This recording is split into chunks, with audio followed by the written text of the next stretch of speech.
नमस्कार, मी doctor Anagha Kulkarni. Happy and healthy life at home या आपल्या चॅनलवरती हेल्थ टिप्स असतात, ब्युटी टिप्स असतात, तसंच मोटिवेशनल टॉकसुद्धा असतात.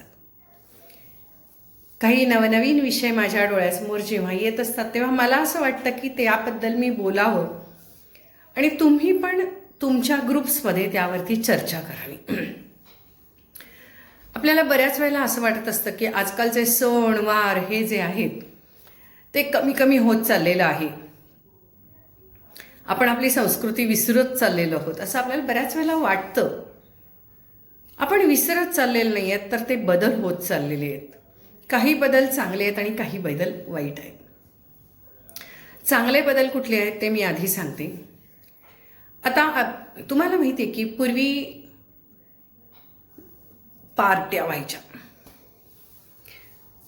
म्हणजे विकेंड पार्ट्या व्हायच्या किंवा बाहेरगावी जाऊन सुद्धा लोक त्या ठिकाणी ऑर्केस्ट्रा वगैरे वगैरे सगळं एन्जॉय करायचे. म्हणजे त्यासाठीच लोक बाहेर जायचे. आणि भजन कीर्तन हे सगळं म्हातारी लोक करायची.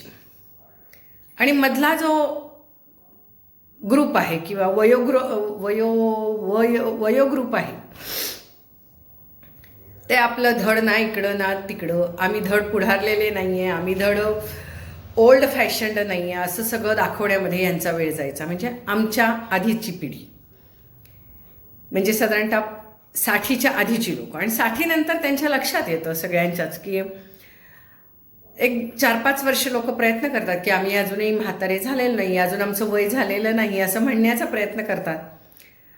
पण वय शरीर दिसणं काहीच साथ देत नाही हळूहळू. आणि मग आपण आपलं वय वाढत चाललंय हे कुठेतरी ॲक्सेप्ट करून जगायला सुरुवात करायला पाहिजे. म्हणजे असं नाही आहे की वय वाढत चाललंय म्हणजे तुम्ही असं डिप्रेशनमध्ये जायला पाहिजे किंवा काहीच न करता राहायला पाहिजे, असं नाही आहे. नंतर सुद्धा खूप काही छान छान गोष्टी करता येतात, पण जे तरुण करतात ते आपण करू नये, हे एवढंच. तर आजकाल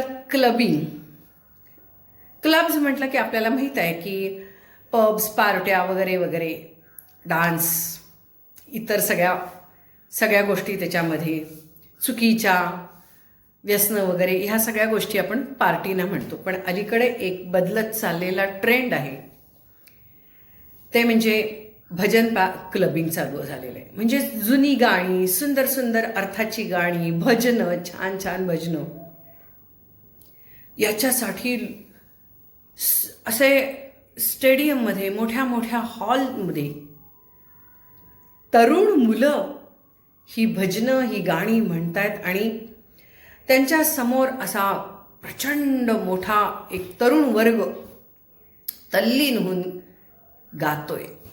हेही चित्र आता अलीकडे बघायला मिळालेलं आहे. त्या ठिकाणी प्रसाद असतो, त्या ठिकाणी आरती असते, त्या ठिकाणी सात्विक फूड असतं, खाणं असतं. या पद्धतीचं सुद्धा हल्ली पार्टीज सुरू झालेले आहेत. त्याला क्लबिंग म्हटलं जातं. आणि हे कुठेतरी चांगल्या ठिकाणी नेणारं क्लबिंग आहे आणि हे सुरू झालेलं आहे. जसं तुम्ही म्हणताय की आपण बघतोय की भजनी मंडळं वाढत चाललेली आहेत. पूर्वी फक्त म्हातारी कोतारीच फक्त भजनी मंडळात जायची, आता तरुणही मुली त्यात यायला लागलेले आहेत.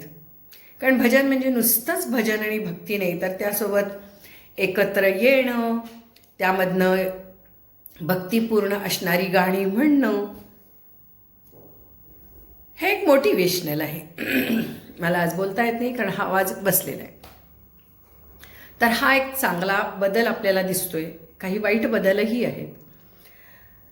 रंगपंचमीच्या निमित्ताने काही गोष्टी मला बघण्यात आल्या. त्या म्हणजे आजकाल जे निरनिराळे व्हॉट्सअप ग्रुप आहेत, जुने पुराणे, गडे मुर्दे, हे सगळेजण जे आहेत, किंवा फेसबुक फ्रेंड्स आहेत, इन्स्टा फ्रेंड्स आहेत, यंग फ्रेंड्स आहेत, त्या फ्रेंड्स आहेत, हे सगळेजण एकत्र जमतात. कुठे? तर बाहेरच्या रिझॉर्टमध्ये. कोणी वन डे जातं, कोणी नाईट आऊट जातं, ग्रुप्सनी जातं कोणी. आणि अशा ठिकाणी रंगपंचमीचे इव्हेंट्स साजरे केलेले असतात, इव्हेंट्स अरेंज केलेले असतात. आणि त्या ठिकाणी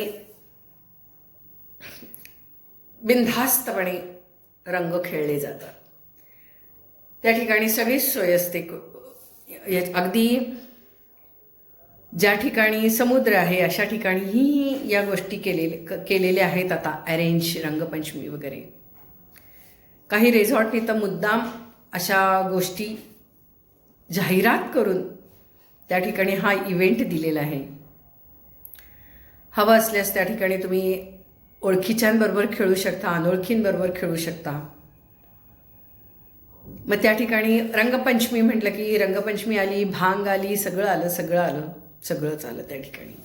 हाही एक अतिशय चुकीचा ट्रेंड दिसायला लागलेला आहे. आणि ह्यामध्ये जेव्हा मादक द्रव्य घालून ती भांग केलेली असते, मग ते रंगपंचमीचा जल्लोष वगैरे वगैरे, त्यावेळेला अर्थातच सगळेच असे बिनधास्त व्हायला लागतात. बिनधास्तपणे मुलींना त्यामध्ये त्रासच होतो. मुलींना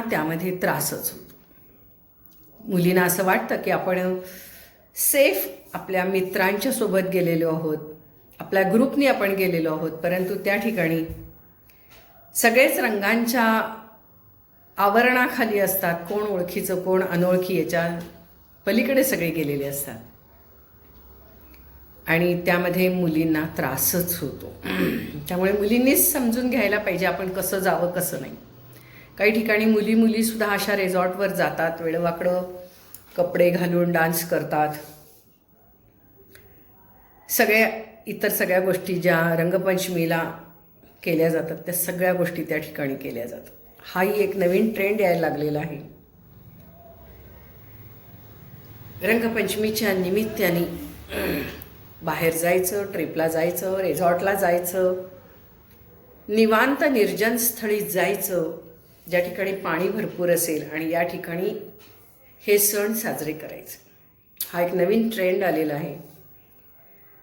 अर्थात एखादा ट्रेंड आला की तो लगेचच सोशल मीडियावरून त्याचे फोटोज व्हिडिओज पोस्ट होतात.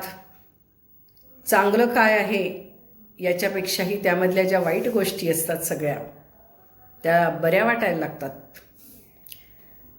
ज्या वाईट गोष्टी असतात त्या क्षणाला चांगल्या वाटतात, पण त्याचे दुष्परिणाम फार वाईट असतात. पण तरीसुद्धा या गोष्टी आता घडायला लागलेल्या आहेत. नवीन ट्रेंड यायला लागलेला आहे. बाहेरगावी जाऊन रंगपंचमी खेळायची. साधं गावामध्ये जरी रंगपंचमी खेळली तरी ग्रुपनी जर खेळली, एकत्र येऊन सगळ्यांनी फॅमिलीनी जरी खेळली तरी त्यामध्ये काही चुकीच्या गोष्टी घडतात स्त्रियांच्या बाबतीत, किंवा जरा बिनधास्तपणा असतो पुरुष आणि स्त्रियांच्यामध्ये. त्यावेळेला ती घेतलेली भांग आणि ते वातावरण ह्या सगळ्यांच्याचमुळे. अगदी साडीमध्ये सुद्धा खेळताना मी काही स्त्रियांना बघितलेलं आहे. डोळ्याला बघवत नाहीत काही गोष्टी, आणि त्या ठिकाणी स्त्रियासुद्धा नाकारू शकत नाहीत, काही गोष्टी नको म्हणू शकत नाहीत, आणि याचा गैरफायदा घेतला जातो.